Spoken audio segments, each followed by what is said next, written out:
programmation consiste à écrire des programmes, tout simplement. C'est-à-dire de définir un ensemble d'instructions qui sera exécuté par l'ordinateur.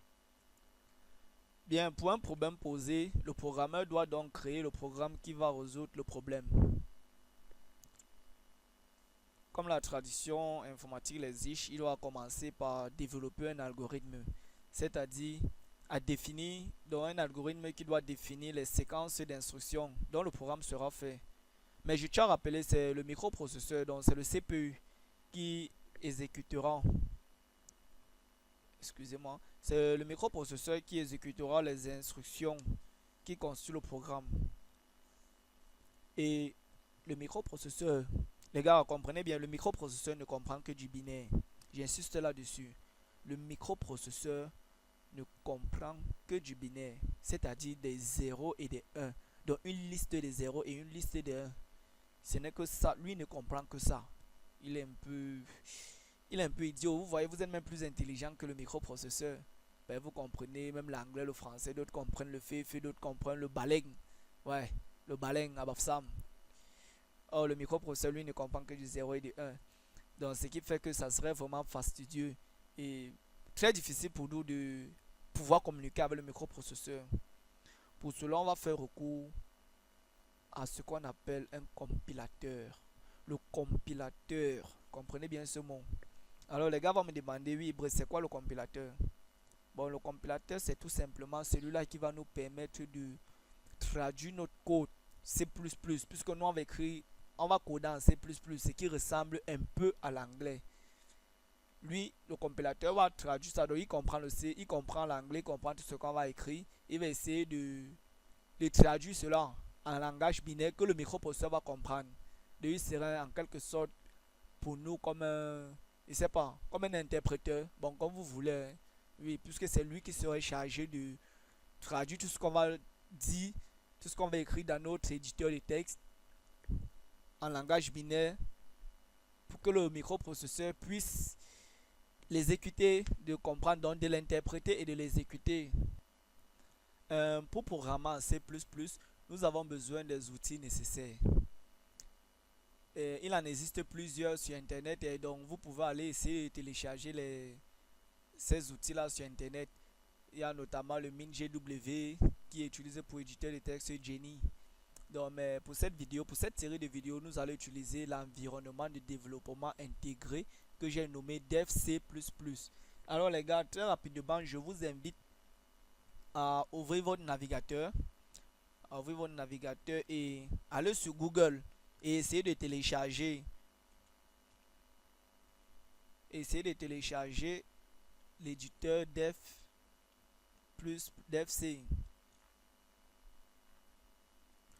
Donc, une fois que vous êtes sur Google, vous essayez de télécharger, donc de taper download dev C++. Le voici. Et vous cliquez sur le premier lien là. Oui, ce lien c'est dev C++. Il faut vraiment, c'est une idée, un environnement de développement intégré très puissant. Voilà, vous cliquez sur download et vous aurez les fichiers exécutables. Bon, moi je ne vais pas le télécharger puisque je l'ai déjà sur ma machine. Donc, une fois que c'est fait, une fois que vous avez téléchargé dev C++, vous l'installez. Donc, il peut se trouver dans le téléchargement. Dans le téléchargement, on a dans programme. Bon, dev C, il est dans programme, il pense bien. Oui, on a le dev C++. Vous lancez l'exécutable là. Oui, il va charger 5%. Bon, comme la plupart des logiciels, lui, il est très facile à installer. Donc, faites pas de soucis, vous choisissez la langue. Si par exemple, vous pouvez choisir le français, l'espagnol, tout ça, bon, français, ok. Partez sur j'accepte les conditions sur suivant. Et bon, moi je l'ai déjà, je vais pas, donc je vais pas l'installer. Vous l'installez, vous cliquez sur suivant, suivant, installer, et puis terminer. Moi je vais annuler. Oui. Donc, puisque j'ai installé ça sur ma machine. Une fois que c'est terminé, les gars, bon, et pourquoi je vous ai demandé de télécharger DFC++? C'est tout simplement pour être à l'obtention d'un éditeur de texte, d'un compilateur et d'un debugger. Bon, l'éditeur de texte, lui, va nous permettre de de saisir notre code C++. Donc c'est comme une feuille de papier quoi, où on écrit, on écrit, on écrit. Donc c'est un peu ça, on va saisir, c'est là l'éditeur de texte, où on va saisir notre code. Le compilateur, lui, comme j'en ai parlé la dernière fois, le compilateur, lui, serait plutôt chargé de traduire, donc d'interpréter cela, de traduire ça en langage binaire, qui sera interprété et exécuté par le microprocesseur, puisque le microprocesseur, lui, il ne comprend que du binaire, des instructions élémentaires. C'est ça qui, lui, il gère. Il gère pas le C++, il ne connaît même pas ce que c'est. Donc, il faut quelqu'un pour traduire cela en binaire. Et le compilateur est chargé de le faire.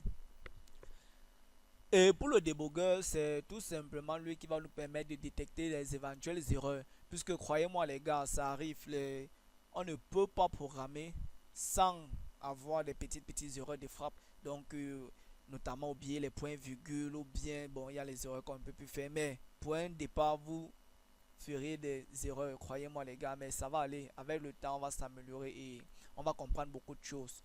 Donc le débugger, lui, son rôle est de détecter nos erreurs et d'essayer de nous montrer à quel niveau on a fait l'erreur. Donc on verra ça par la suite. C'est très simple. Une fois que vous avez téléchargé, DevC et vous l'avez installé, je vous l'invite à l'ouvrir. Donc il se présente ainsi. Bon voilà, on a en face de nous un truc tout blanc.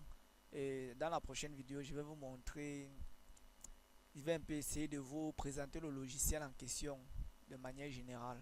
Bon les gars, portez-vous bien, on ne doit pas faire les vidéos trop longues puisque c'est aussi facile. C'est facile à apprendre mais lorsque les vidéos sont plus courtes. Donc on se donne rendez-vous à la prochaine vidéo. Portez-vous bien, bye.